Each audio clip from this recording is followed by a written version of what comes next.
Hello, everyone, and welcome to another Premier Pundits podcast. Of course, it's my good self, Mr. Ben Dinnery, in the house with my esteemed co-host, the statistician, the numbers man, the cash guy. It's Jason McKenna. How are you, my friend? In terms of fan team, was a terrible game week. In terms of FPL, was a terrible game week. In general, though, I'm pretty good. I'm not letting the football get me down too much. But yes, not a good week with fan teams. So this game week, I was not the money McKenna after 2 game weeks. I wanted a hat trick, but I've only had a brace. But that's the wonderful thing about fan team is you can move on upwards, fresh slate going into this game week. And I think this is an exciting game week, but also, again, some difficult picks in terms of a tough set of fixtures, hard to get the right calls on this. But I also think it's actually one of the funnest game weeks because there's some really good, well-priced players, some ability to have some maverick picks. And I think with the pricing, with some of the data that I've looked at, I think that there are some interesting picks that people might be overlooking. So yeah, I'm all right and ready to begin our fan team discussions, Mr. Ben. Well, I mean, before we kick things off, can I just say I think it was the second time in possibly 3 weeks, I topped the Monster 75k game after the first fixture. Now, they say it's better to have loved and lost because by the end of that round, I had lost, but I had the vice captaincy armband on Kyle Bartley, which is obviously doubled up with it being the first fixture, and I had Sam Johnson in there and absolutely flew to the top of the table. But needless to say, you know, the way I play the game, it is, it's all or nothing. You know, there was a lot of differentials in there, so it was unsurprising to see me slip down by the end of on Saturday evening. I was just hanging on by people's coattails for a cash prize, and by Sunday, it was well and truly blown out of the water. But yes, look, you mentioned it before. That's a good thing with fan team. A new round, renewed hope, and I've looked at my team this week, and I'm really excited because for the first time in a while, I've been able to pick several players off the bat at price points which I'm more than happy to splash out. I think there's a lot of value to be had this game week, and I'm excited to hear and see what you're going to bring to the table this week. So why not get this show on the road then, Jason?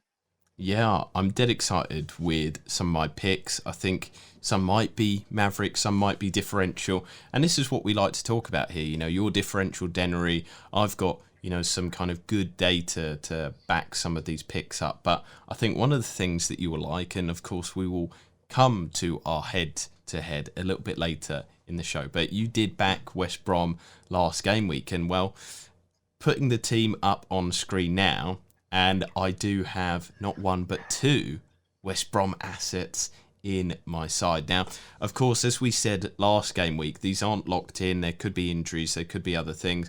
But also, I'm umming and erring on a few picks. But again, also saying with the tactics of fan team is that you can do more than one team. And so if I'm sitting on the fence on some of these, I might just make a second or third team to put some of these fun picks in as well. But let's start with the defensive assets. Between the sticks, I've got Johnson for West Brom against Newcastle. I think that's kind of a good fixture because Newcastle have lost a lot of their attacking players now. It's going to be kind of a real struggle to even field attacking players from that side.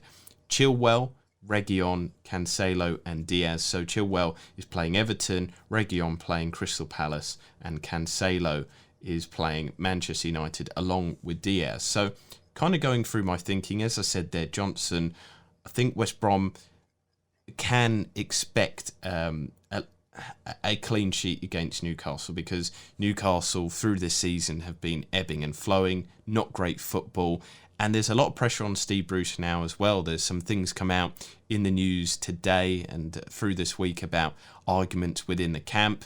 There may be an upset Newcastle team there, and just realistically, without the likes of Wilson, Almiron, and I think Sam Maxim as well has got a knock or a problem or something there, Ben. You can kind of clear that one up there.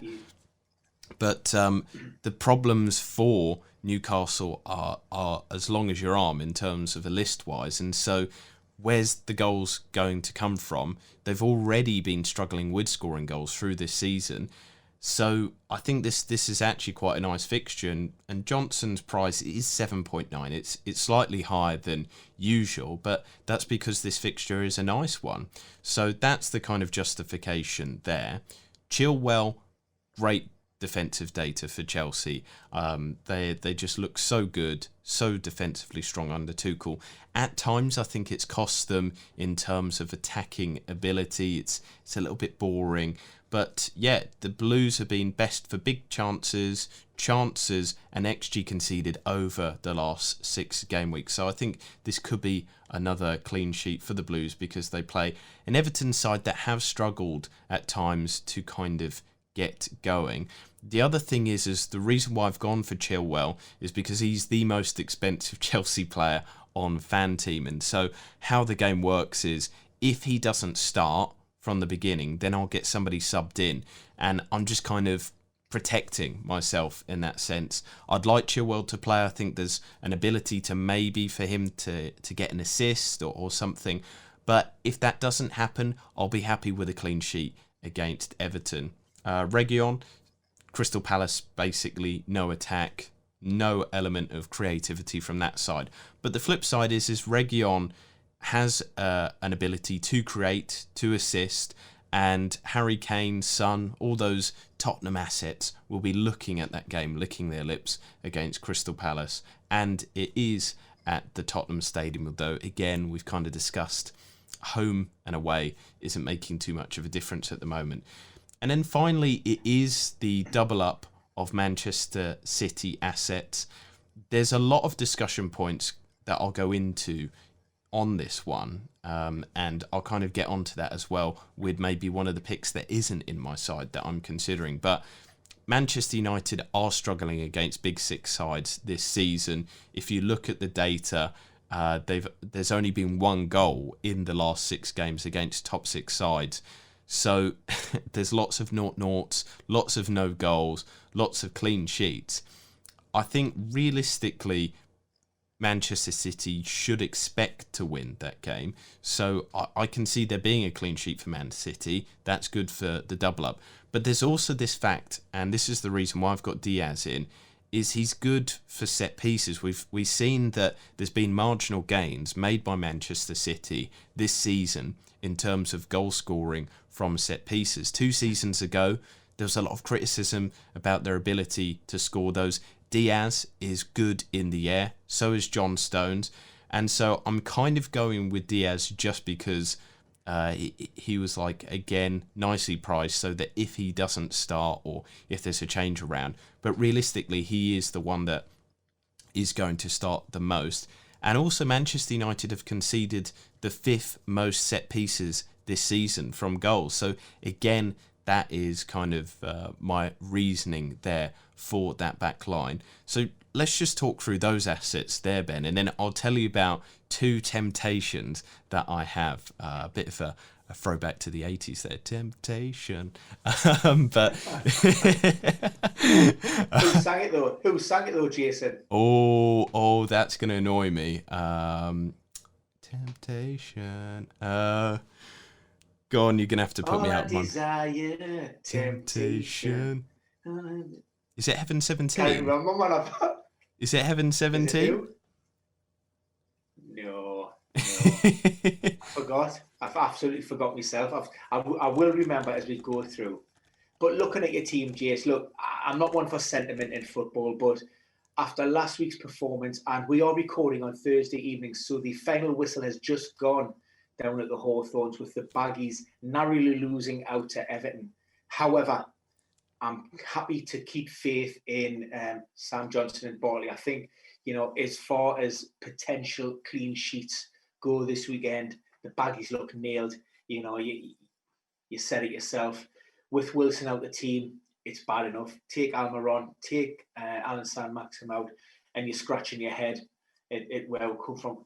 Add that the pressures on that Steve Bruce and also the unrest down at the training ground this week. So it doesn't look great for our lot. If Fulham had managed to get a decent result against Tottenham tonight, Newcastle could actually be in that bottom three. And so, there's a little bit of an incentive there to try and do something. But for me, Sam's going to have his team well drilled. He'll be looking at that. They'll want 3 points. That's the only slight concern for me, is maybe Sam will go with a slightly more expansive style because he knows he's got to go out there and get 3 points. Unless he just wants to sit tight to the last sort of 15, 20, keep it at 0-0 and then try to make something from a set piece. But I'm 100% with you on that. I do like Tottenham, and the fact that Reguilon was benched this evening as well is obviously a good sign. So he's going to be fully rested ahead of that game. The Manchester City, I'm always wary about derby games. On paper, yes, City should look to extend that 28-game unbeaten run. I think they would make it 22 victories in a row with a win. So what better way to create a club record than to beat your arch rivals, United? I watched United against Palace. They were pretty poor. Let's not sugarcoat it. Pep's been rotating. I think he made either 5 or 6 changes in the last game. They seem to be the only team in the top flight where they can make wholesale changes to their team, and it doesn't seem to affect their fluency. They've got quality coming in from the bench. International players who would walk into most top European sides. So that's the major difference here. We've seen Gabriel Jesus get a couple of goals there midweek as well. So that's a good shot in the arm for him. City on a back-to-back double game weeks. Of those 2 fixtures, I think this is the one City will be targeting. Obviously, they go strong, and you would hope and pray that Cancelo and Diaz would start. Like I say, the only concern is when it's a derby, you expect those big players to raise their game for the cameras. And when you're talking about world-class players, which undoubtedly Bruno is, it can take one moment of brilliance, to get a goal, set piece, penalty, Rashford's quick feet, whoever else plays up there, maybe it looks as if Martial's going to. So I've stayed away from that City backline. In fact, for the majority of it, I've stayed away from that derby. But at that price point and given the stats and the performances, if it goes according to plan, then look, I'm with it, and it should be an absolute cakewalk. It should be a 3-4 nil City win on paper. Should be. And this is why we'll get on to one of the other players that I am tempted by. To answer the temptation question, by the way, it was Heaven 17 that. Was it? I love Heaven 17, but yes, the one point of contention that I do have with obviously the double up with Manchester City, with Cancelo and Diaz, is the point that I would get hit for stacking. So this is something that we talked about last week with my team. I went in hard with, I think, 2 or 3 Brighton assets. Can't remember now because I've blocked it out of my head. It was that traumatic. But in terms of it, I lost points from the get-go if I was going to get a clean sheet from point stacking. So this is why I've got 2 other players that I am considering. The first is actually Lewis Dunk from Brighton. Now, obviously, I talked about there putting the memories out of my head about Brighton and costing me. And the thing is, I'm sure Brighton fans will be wanting to put the results out of their mind as well. XG of 7, and they've scored none in that time. XG conceded really bottom. I think they're top 4 for XG conceded over the last 6 game weeks. They're looking fantastic, but they're just not getting the results. But I think what is interesting to me is this is a Leicester side that they're playing that is really hit at the moment with more injuries and more problems. Barnes is a huge loss. Maddison might still be out. Then they've lost Johnny Evans, James Justin. There's a lot of problems there. A lot of weight on the shoulders of Jamie Vardy to lead that line. Will he be getting the kind of right kind of service to see that through? And I'm not too sure. But also, Leicester have a bad history of defending set pieces. This season, they've conceded 10 goals from it. And of course, Brighton are experts on that. So they have burned me in the past, Brighton. But there are a good data, good kind of omens, and of course, this Leicester problem with defending set pieces, it's looking like Dunk is tempting. And if I do that move, that might facilitate the other tempting move that I've got in mind up front a little bit later. So maybe I'll move from Cancelo to Dunk, and that could be one of the moves. I mean, would you consider that, Ben? Maybe the double up on Man City so that I can get an attacking asset a little bit later in the discussions? I have to see who your attacking asset was to make a really informed opinion on the switch. But I like Lewis Dunk. So if you've seen the official Fan Team podcast, you will see my team and you will see that Lewis Dunk is part of a back 5 in there. For all of the reasons you outlined with regards to Leicester, I don't think they're firing on all cylinders.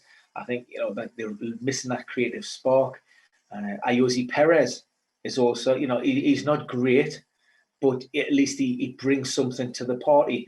And by his own admission, Brendan Rodgers on Wednesday night turned around and said, we left Jamie Vardy on, which for me is a little bit of a concern. He seems to be playing consecutive 90 minutes, and he said he didn't really do anything. And he brought Kelechi off, scored a great goal, looked to be full of confidence, and that doesn't do a lot for his self-confidence getting brought off when he's scored and doing stuff like that. But Rodgers wanted to tweak his formation. He went with a 4-3-3, and it's almost like round pegs and square holes. You had Albrighton there on the left. You had Ricardo Pereira out of position and an advanced role on the right. And it just doesn't look as fluid as it once was. So I think the Brighton shout is a great one for me. Not necessarily going to be a goal fest, but I could quite easily see a 1-0 or, you would take nils each with Lewis Dunk in that back line. Well, I will give you the player that I was considering then, just so that you can make a fair assessment. But he's not in my side, so it is Gabriel Jesus that I was thinking that if I took the money away from Diaz or Cancelo, and then I could put maybe one of the forwards that I've got. So I've got Diagne, Antonio and Kane. We can see that on screen now. I could possibly bump up a Diagne, who I'm not too confident will score, whereas Jesus, I think, has got a much more likelihood against a Man United side. Yes, they're in the top 4 for XG conceded over the last 6, and these kind of games there are 0-0. But this is Man City. This is a beast of a team. They're totally different kettle of fish from the other top 6 in the league. And I think that's quite a fun, different... I mean, this is what Fan Team is about, making those fun decisions. Scrimp and save on the Dunk transfer, and then I could put it up top. I mean, would that be a good justification to get Dunk in instead of Diaz? My concern, and I quite like Jesus.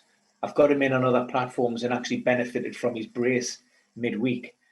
But for me, we've seen, and it's always quite possible, previously, if Aguero didn't play, Jesus started, and vice versa. That was it. He would flip-flop between the two. We had this period of absence for Sergio Aguero, and Gabriel Jesus has still been unable to nail down that central striking role, number 9. We've seen Pep deploy Bernardo Silva, Kevin De Bruyne even. Who else is Phil Foden? Raheem Sterling. So he's not afraid to just play with a false nine and drop either one. Now, even with the safety net, if you put a Gabriel Jesus in and he doesn't start, and it's not Aguero who isn't 100%, it's 10 players. That is my worry, because there's no safety net there, because they've got 3 strikers listed, and the final one being Delap, who isn't going to start. And it's just, you just wouldn't put anything past Pep. And that was me concern last weekend. The only reason I didn't put Gabriel Jesus into the team, because Sergio Aguero started his first game, done very little. Again, like I say, he's not 100%, but even that's not a gimme. So tread with caution, I think. And he hasn't been in great form either. I know he got a couple of goals midweek, and that should hopefully be the shot in the arm that he needs to kick on. But how long have we been saying that about Gabriel Jesus? We just never seems to fulfill that potential. That does he convince anybody that he can take over the mantle from Sergio Aguero? And I think if you were to ask the majority of people now, they would go, no, we need a striker. We need a Haaland. We need to go out there and spend some big cash. Yeah, that's the thing with Jesus, is there is no certainty there. So I could even switch it up and actually have another midfielder in there. I could start a De Bruyne or Sterling, but then it's hard to kind of justify those, because I'm not sure if Kevin De Bruyne will be starting, but he did play in the week. But will he be conservatively managed? Sterling has burnt me a lot of times in FPL and on this platform. And in Gundogan, I feel like if Aguero or Jesus is starting, then they'll return back to the more traditional style of play that has seen them do well in the past. And so Gundogan, I don't think, will be as involved with the goals. So there's a lot of things to consider there with Manchester City. There's a lot of worries. But the flip side is again, with Van Team, you can have more than one team, spread that risk, and maybe I can have a team with Jesus in, with De Bruyne in, and then with the double up at the back. So let's continue, though, with my team. So we talked about my back line there. Now, in the midfield, I've got a 3 of Lingard, Neto, and Lookman. And I think this is where I've got the Maverick McKenna moves out in the midfield, especially. Lingard, I think, is part of a West Ham side that's doing fantastic. This one is not that much of a differential. I think a lot of people realistically will be looking at him, because 3 goals, 2 assists in 5 games, sensational stuff from him, and really kind of almost putting his mark on that West Ham team and showing the league that he does have a bit of quality, and that he might be trying to get into that Euro 2021 team as well. He's got a lot to fight for and prove for himself, Lingard. And I'm happy for him as well. You hear the personal stories behind his struggles over the last few years. And I think he got a lot of stick for, just being a funny guy on social media. Anyway, usually West Ham play him as their most advanced midfielder, sometimes behind Antonio, but he's played across the front line. If you look at those heat maps, he is in and around that goal mouth, which is really important for a midfielder that you're paying quite a high price for this game week. And he also has the second most XGI of all West Ham players in the last 5 game weeks. But what I think was most impressive for me was how brilliant West Ham were against Manchester City. The Hammers were only one of 4 sides this season to actually outscore Manchester City in terms of accrued XG. So statistically, they were actually unlucky not to walk away with 3 points or even 1 point in that game. And yeah, I'm loving the work that Moyes is doing. He's got that team playing so well. So against a much worse Leeds defence, I'm hoping West Ham do well, but then we kind of said this about other teams last week that, they're playing a much worse team this week and should do well. But I think that one's, fair to say. Neto, he's playing Aston Villa, and I think the huge loss of Matty Cash was kind of felt with that loss this week. I think the team have finally been caught out, and I have given warnings for a few weeks here that their underlying defensive data has not been good. They've got an XG conceded of 9.54 over the last 6 game weeks. They've let in quite a lot of shots in the box. In fact, they're only second worst, and the only worst team is Crystal Palace for shots in the box conceded in the last 6 game weeks. And big chances conceded, they've conceded 11 as well, which is bottom half of the table stuff. It's quite worrying there, but this makes for good reading potentially for Wolves' kind of most involved player in their attack. Neto is the kind of shining light there. And so that's why I've kind of gone with him, because I think in this derby where, emotions are heightened, but I think, I just see Wolves kind of possibly getting something there, or at least scoring. I don't think this will be a clean sheet game because of the problems that Aston Villa have statistically had and the loss of personnel as well. It's a bit of a worrying one. And then finally, I've gone with Ademola Lookman. I think this is the big shout of the game week, but 16 chances created in the last 5 game weeks, quite a big XGI. But Fulham's attack is much better than I would say than the Brighton and Burnley side, who have both won away at Anfield, who both nicked points there in this new year of 2021. And Liverpool kept a clean sheet against Sheffield United, but they still afforded them 0.75 XG and 5 shots in the box. I think that a much better Fulham side, given those chances, would put them away. And if anybody's going to be involved, then it could be Lookman. He is the guy that is the leader of that attack. But building upon, some of the discussions that we've done on our Premier Injuries YouTube channel, Ben, are there any kind of injury news with the Reds that should worry me about having Lookman in my side? It depends what you mean by worry. They have a few players back to bolster the ranks. See, we've just had the Liverpool and Chelsea game kick off. So we're about 10 minutes into that. Fabinho's back into the starting 11. And we also Diogo Jota on the bench for Liverpool. So, Jurgen Klopp does have options. They're obviously coming off the back of a decent win at Brom Lane. Like I say, I don't necessarily the league position reflects how Sheffield United are playing. So to get to come away with a decent performance and 3 points in a 2-0 victory, they'll take that. If they can back that up with a win over Chelsea this evening, then I think Fulham will have a real tough game on their hands. It is a punt. But like you say, there's probably only 1 or 2 players in that Fulham lineup who you maybe would give a realistic, chance of maybe getting some offensive returns. Maya, Lookman, maybe Cordoba Reed if he starts. But other than that, maybe Cavallero, if he was in the 11, and you can't really look anywhere else if the truth be known. So he's exciting, he's quick.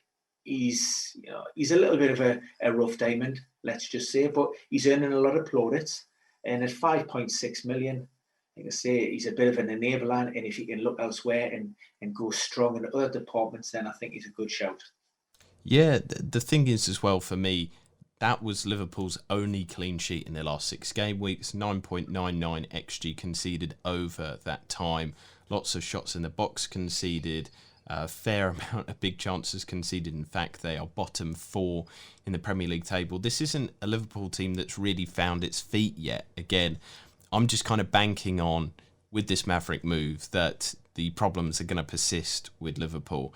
And tonight's game, I think, will be a bit of an indicator. But then it is one of those top-of-the-table clashes where I think teams kind of, they give it the big un, Billy Big Bollocks, and kind of saying, we're going out there to get the result and everything. But quite often I think teams go into those games, especially if they've had a poor run, looking at the kind of Chelsea situation, Tuchel will not want to lose that game, and neither will Jurgen Klopp for their own reasons. And so it might be a 0-0 snorefest once again. Chelsea involved 2 of those in 1 week, and that could be kind of misleading for people to move away from the Fulham assets, who I think have got a lot to fight for and are on fairly good form at the moment. But let's move it into the forwards. I've already given away my tempting Jesus move, and as I said there as well, there's some kind of temptation to change the midfield as well with maybe a Manchester City asset, because they're just playing so well. But the forwards that I think are going to do best this game week for giving me bang for my buck: Harry Kane, again, talking about playing Crystal Palace.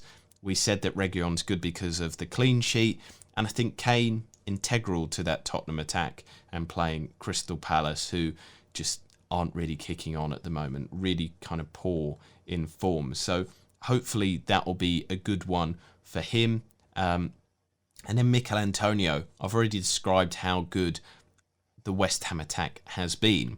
But then in the last 4 game weeks himself, Antonio has accumulated the most XG and second most big chances in the Premier League. This is fantastic stuff for him. So I think not only is he a great shout for the team, but a great captaincy shout this game week as well, which is kind of rare to say about a West Ham player. You kind of often go with those premium Fernandes, De Bruyne's, all those individuals. That's kind of your attraction there. But I think against Leeds, a very porous attack against the West Ham side that are really in form at the moment, and Antonio just an excellent striker in a great vein of form. You wouldn't bet against them this game week, so I think that's a good one.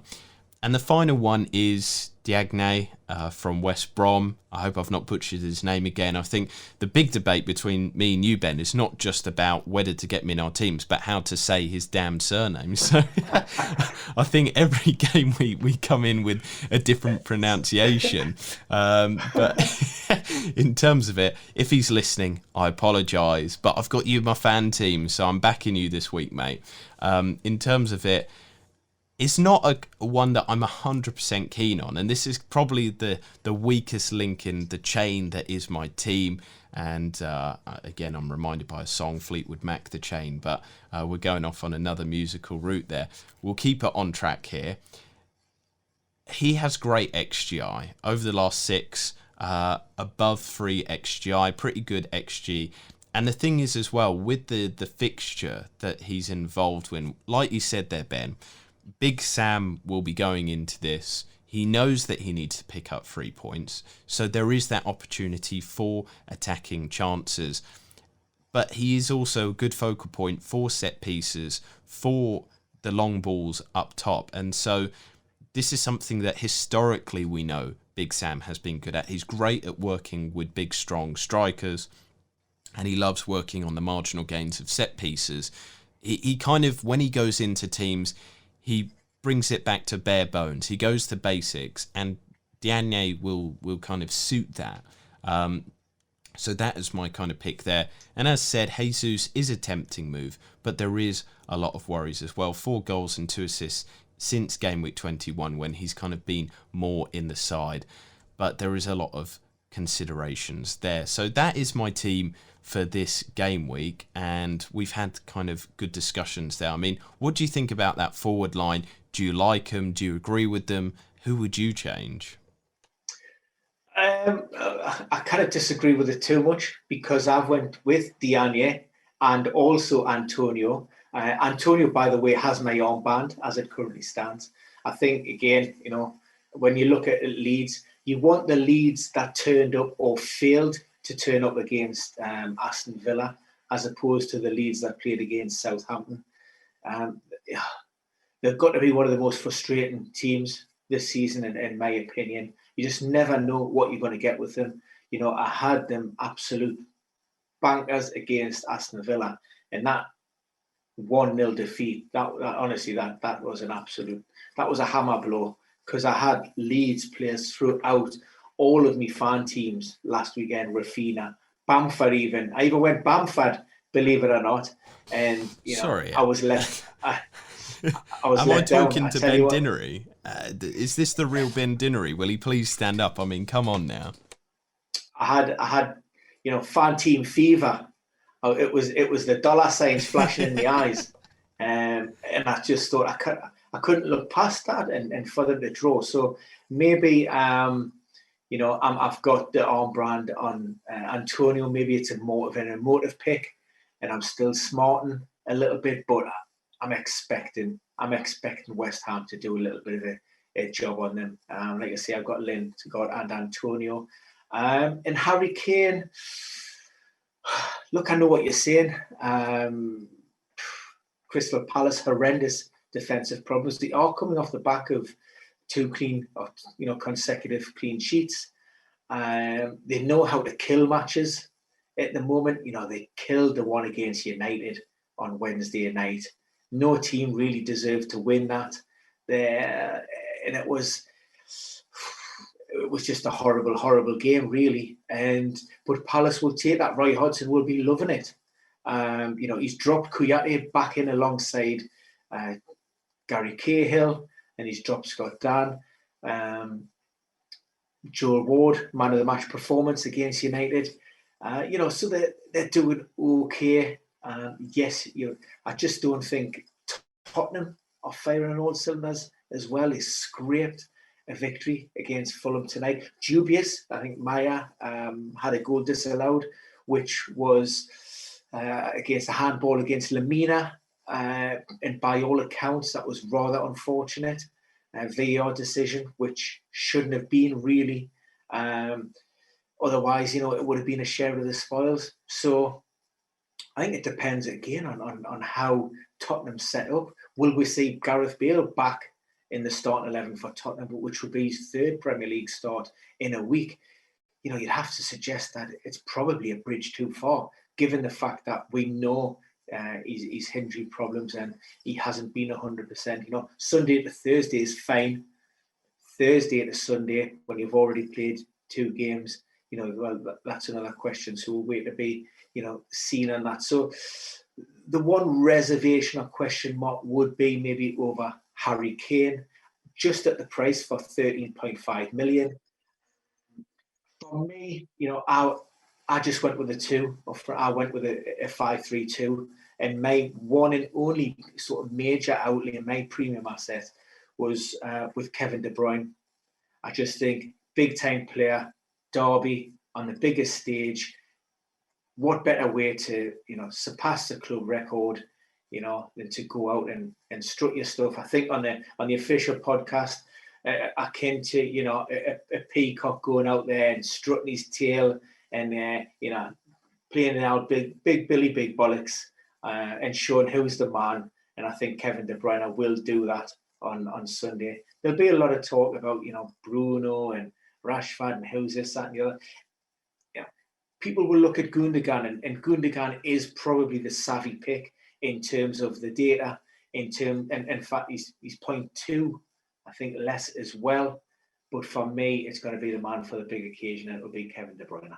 And that is why I'm very tempted to get him into my side. Now, I will try and keep people updated on my Twitter over that discussion. But so just before we end the discussions here today, we always do a little fun thing. We also do it on our own channel, Premier Injuries, and we do a head-to-head discussion where, because we're an on-air couple, we have our little disagreements, we have our scrapes, and we can't agree on one result between two teams. I think this one we're going to plumb for, because I've talked in fairly positive terms about him, Fulham and Lookman. I'm guessing you were against that idea, so you're going to back Liverpool. I'm going to give this one to you. We're not going to go full in crazy last game week with the Brighton, Trossard, goal, clean sheet. I mean, we were going in there. I'm just going to put this one out to you. This is my offer that you can't refuse, and it's going to be Fulham to score against Liverpool. I don't think Liverpool will keep a clean sheet. Oh, I'll take that. I mean, I've got Trent in the back line. We've seen Fabinho line up at centre back. I think that makes a massive difference. You're talking about a huge upgrade there on Nat Phillips. So yes, I will take that bet all day long. If I recall correctly, it's 2-1 in the series to your good self. So I fully expect the equaliser this weekend. Thank you very much. 2-2. Dinnery. I love that. And that's a good note to end on. So make sure to tune in next week to here on Fan Team to find out if I've got to have cap in hand and apologise to Mr. Dinnery, and we go back to nils each in many senses, but back to level pegging? Or will I have the gloating with a 3-1 scoreline? We shall see. But for now, I wish you good luck with your team and look forward to discussing Fan Team with you next week. So make sure to subscribe and stay subscribed to Fan Team on YouTube. And of course, I hand it over to you, Ben, to sign us out as well. Thank you, Jason. Another great podcast. Love your selections. Good luck to everybody who's going to be taking part in this weekend's monster game on Fan Team. If you want to go for the big prize, €75,000 with a guaranteed €7,500 first prize. Honestly, it is huge money. So I'm really looking forward. I'm actually very, very confident this week of finishing somewhere in that cash prize. So look forward to next week's video dropping where I'm going to tell you how much I've won. And of course, keep your eyes and ears peeled after that first fixture, because I'm bound to be top of the league. I always am. But for now, folks, that's it. Speak to you again soon. Thanks for following.